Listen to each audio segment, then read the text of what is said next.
Excerpt from a local newspaper. Anonymous unknown. Killer is still at large. After weeks of unexplainable murders, the anonymous unknown killer is still on the rise. After little evidence that has been found, a young boy states that he survived one of the killer's attacks, and he bravely tells this story. "I had a bad dream, and I woke up in the middle of the night," says the boy.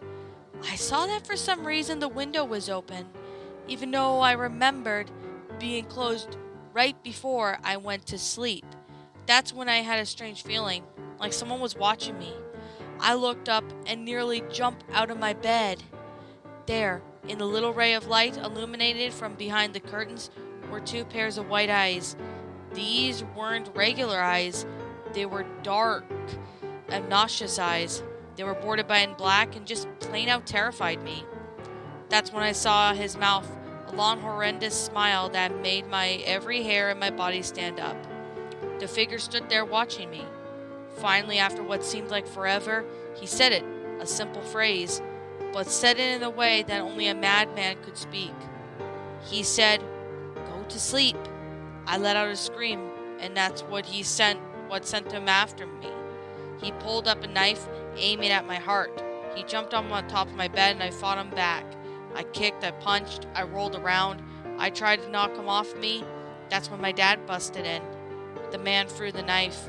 It went to my dad's shoulder, and the man could have probably finished him off if one of the neighbors hadn't alerted the police.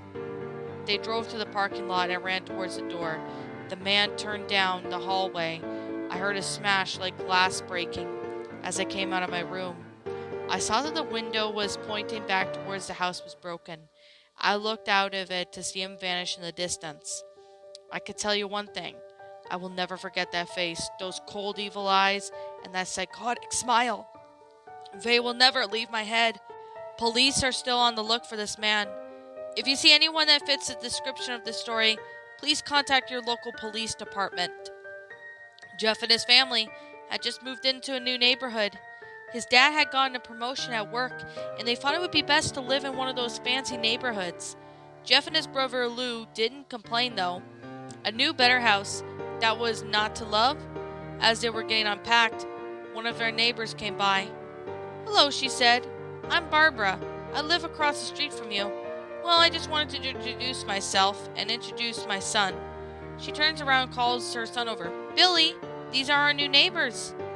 Billy said hi and runs back into his yard. "Well," said Jeff's mom, "I'm Margaret, and this is my husband Peter. We have two sons, Jeff and Lou." They both introduced themselves, and then Barbara invited them to her son's birthday. Jeff and his brother were quite to object when her mother said they would love to. When Jeff and his family were done packing, Jeff went up to his mom. "Mom, why would you invite us to some kid's birthday party? If you haven't noticed, I'm not some dumb kid." "Jeff," said his mother, "we just moved here. We should show that we want to spend time with our neighbors. Now we're going to that party, and that's final." Jeff started to talk, but stopped himself knowing that he couldn't do anything. Whenever his mom said something, it was final. He walked up to the room, plopped down on his bed. He sat there looking at the ceiling when suddenly he got a weird feeling. Not much a pain, but a weird feeling. He dismissed it as some random feeling. He heard his mother call him down to get his stuff, and when he walked down to get it. The next day, Jeff walked downstairs to get breakfast and got ready for school. As he sat there eating his breakfast once again, he got a feeling. This time it was stronger. It gave him a slight tugging pain. But once he dismissed it, he and Lou finished their breakfast. As they walked down to the bus stop, they sat there waiting for the bus. And then all of a sudden, some kid on a skateboard jumped over to them, only inches above their laps. They both jumped in surprise. "Hey, what the hell?" The kid landed and turned back to them. He kicked his skateboard off and caught it in his hands. The kid seems to be about 12, 1 year younger than Jeff. He wears an aero-spectacled shirt, ripped blue jeans as well. Well, it looks like we got some new meat." Suddenly, two other kids appear. One was super skinny and the other one was huge. "Well, since you're new here, I'd like to introduce ourselves. Over there is Keith." Jeff and Lou looked over at the skinny kid. He had a dopey face which you would expect a sidekick to have, and he's Troy. They looked over at the fat kid. Talk about a tub of lard. This kid looked like he hadn't exercised since he was crawling. And I, said the first kid, I'm Randy. Now, all the kids in the neighborhood, there is a small price ice for bus fare, if you catch my drift. Lou then stood up, ready to punch the lights out of the kid when one of his friends pulled a knife on him. I had hoped you would be more cooperative, but it seems that we must do this the hard way. The kid walked up to Lou and took out his wallet from his pocket. Jeff got that feeling again. Now it was truly strong, a burning sensation as he stood up, but Lou gestured him to sit down. Jeff ignored him and walked up to the kid. Listen here, you little punk. Give me back my bro's wallet or else. Randy put the wallet in his pocket and pulled out his own knife. Oh, and what are you going to do? Just as soon as he finished his sentence, Jeff popped the kid in the nose. As Randy reached for his face, Jeff grabbed the kid's wallet and broke it. Randy screamed and Jeff grabbed the knife from his hand. Troy and Keith rushed Jeff, but Jeff was too quick. He threw Randy onto the ground. Keith slashed out at him, but Jeff ducked and stabbed him in the arm. Keith dropped his knife and then fell to the ground screaming. Troy had rushed over too, but Jeff didn't even need the knife. He just punched Troy straight in the stomach and Troy went down. As he fell, he puked all over. Lou could do nothing but look in amazement at Jeff. Jeff, how did you... That was all he said. They all saw the bus coming and they knew they'd be blamed for the whole thing, so they started running as fast as they could. As they ran, they looked back and saw the bus driver rushing over to Randy and the others, and Jeff and Lou made it to school. They didn't dare to tell what happened. All they did was sit and listen. Lou just thought of his brother beating up a few kids, but Jeff knew it was something scary. As he got the feeling of how powerful it was, the urge to just hurt someone, he didn't like how it sounded, but he couldn't help but being happy. He felt that strange go away and stay away for the entire day of school, even as if he walked home due to the whole thing being near the bus stop and how he probably wouldn't be taking the bus anymore. He felt happy when he got home and his parents asked him how his day was, and he said, in somewhat of an obnoxious voice, "It was a wonderful day." Next morning he heard a knock on his front door. He walked downstairs to find 2 police officers at his door, his mother looking back at him with an angry look. Jeff, these officers tell me you attacked these 3 kids. That wasn't regular fighting. And what they were stabbed? Stabbed, son! Jeff's eyes then fell and gazed the floor, showing his mother it was true. Mom, they were the ones who pulled the knives at me and Lou. Son, said one of the cops, we found these 3 kids, 2 stabbed, and 1 having a bruise on his stomach. And we've witnessed you proving that you fled the scene. Now, how does that tell us? Jeff knew it was no use. He could say that him and Lou had been attacked, but there was no proof. It was them who attacked first. And they couldn't say that they were fleeing, because the truth is they were, so Jeff couldn't defend himself or Lou. Son, call your brother down. Jeff couldn't do it, since it was him who beat the kids up. Sir, it was me. I was the one who beat the kids up. Lou tried to hold me back, but he wouldn't stop me. The cop then looked at his partner, and they both nodded. Well, kid, looks like a year in juvie. Wait, says Lou. They all looked up and holding the knife. The officers pointed their guns and locked them on Lou. It was me. I beat up those little punks. I have the marks to prove it. He lifted up his sleeve, revealed cuts and bruises, as if he was in a struggle. Son, just put the knife down, said the officer.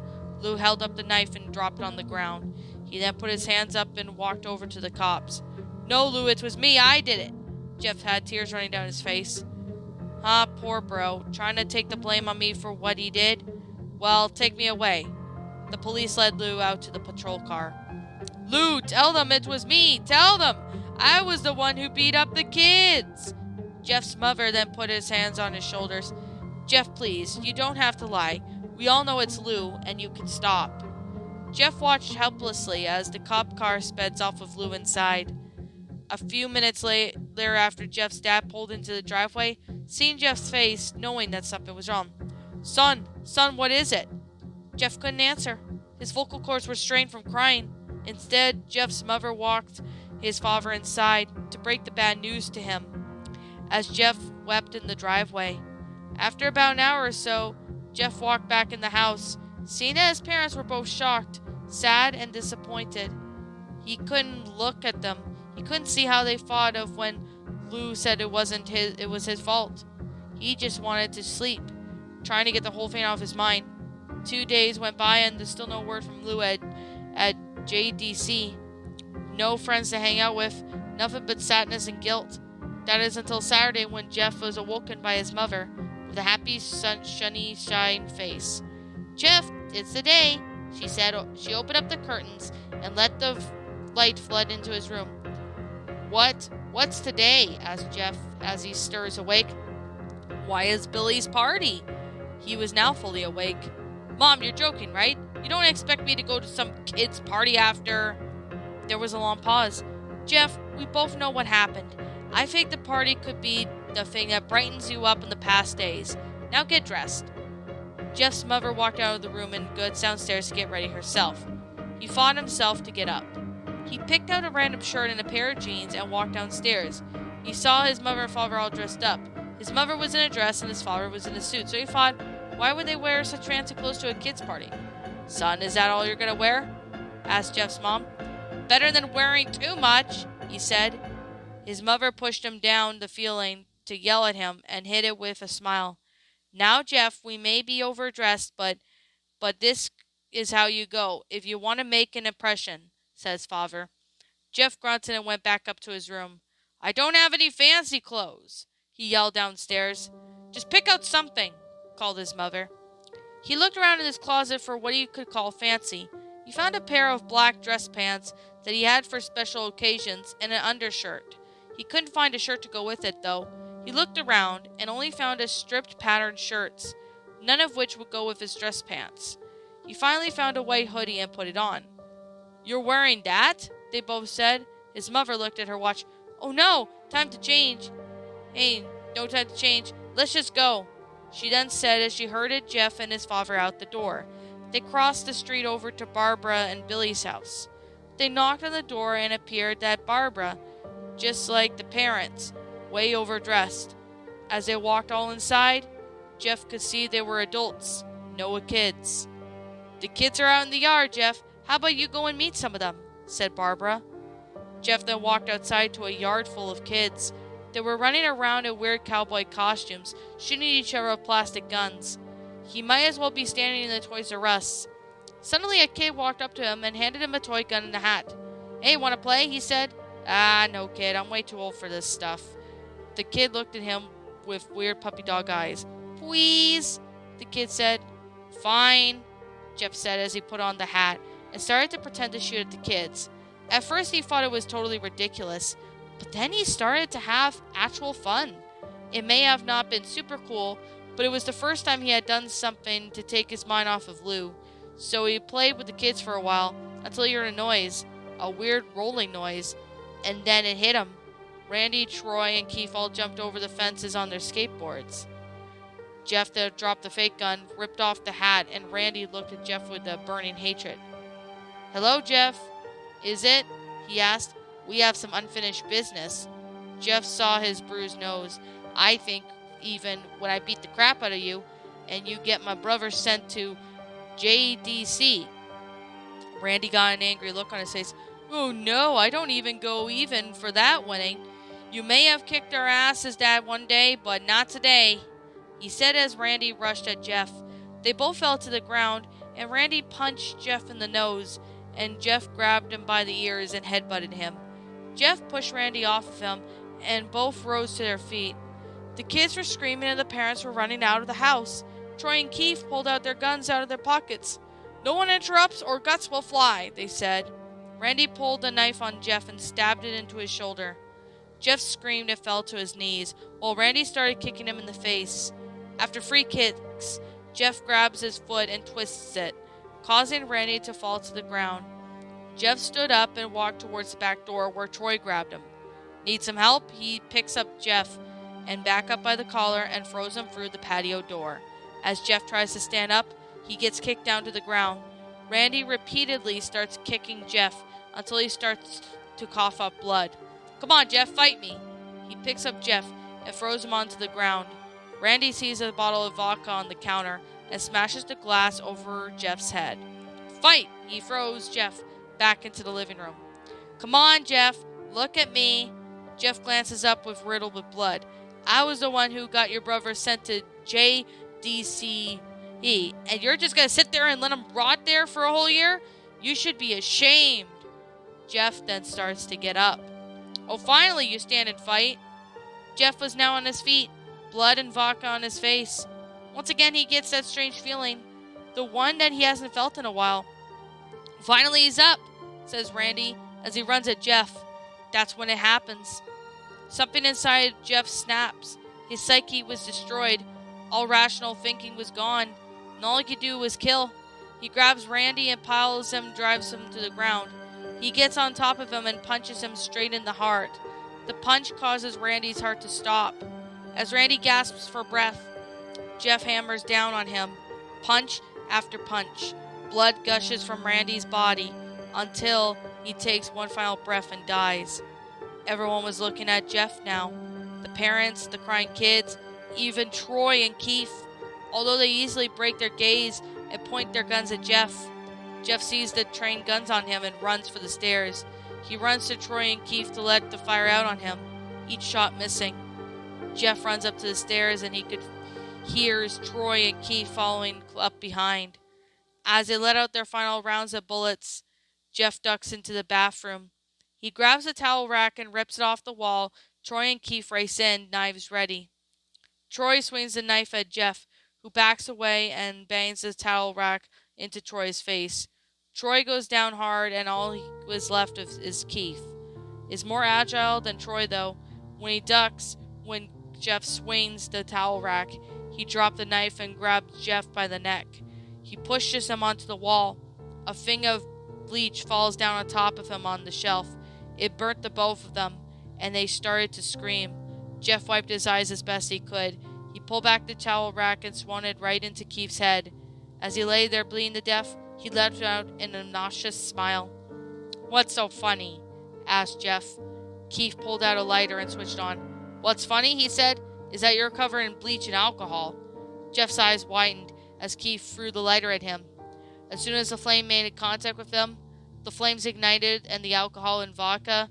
While this alcohol burned on him, the bleach bleached his skin. Jeff let out a terrible screech as he was caught on fire. He tried to roll out the fire, but it was no use. The alcohol made him a walking inferno. He ran down the hall, fell down the stairs. Everyone started screaming as they saw Jeff. Now a man on fire, dropped to the ground nearly dead. The last thing Jeff saw was his mother and his parents trying to extinguish the flames. That was when he passed out. Jeff then awoke. He had a cast wrapped around his face. He couldn't see anything, but he felt the cast on his shoulder and stitches all over his body.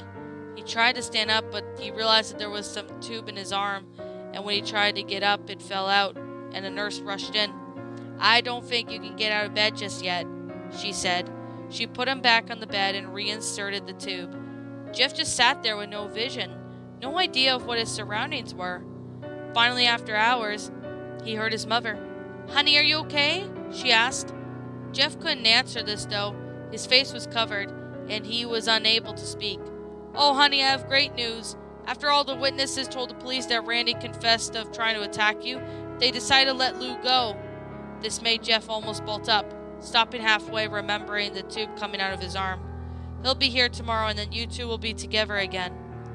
Jeff's mother hugs Jeff and says their goodbyes. The next couple of weeks were those that Jeff visited his family, and when they came the day his bandages were to be removed, his family were all still there to see it, of what he would look like. As the doctors unwrapped the bandages from Jeff's face, everyone was on the edge of their seats. They waited until the last bandage holding the cover of his face was almost removed. "Let's hope for the best," said the doctor. He quickly pulls out the cloth, letting the rest fall from Jeff's face. Jeff's mother screams at the sight of his face. Lou and Jeff's dad stare awestruck at his face. What? What's happened to my face? Jeff said. He rushed out of bed and ran to the bathroom.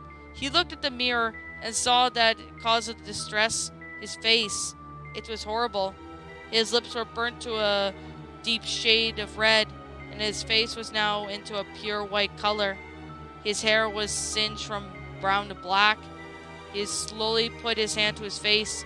It has sort of a leathery feel to it now. And he looked back at his family and then at the mirror. Jeff, said Blue, it's not that bad. It's not that bad? Asked Jeff. It's perfect. His family were equally surprised. Jeff started laughing uncontrollably as his parents noticed that his left eye were twitching. Jeff, are you okay? Okay? I've never felt more happy. Look at me.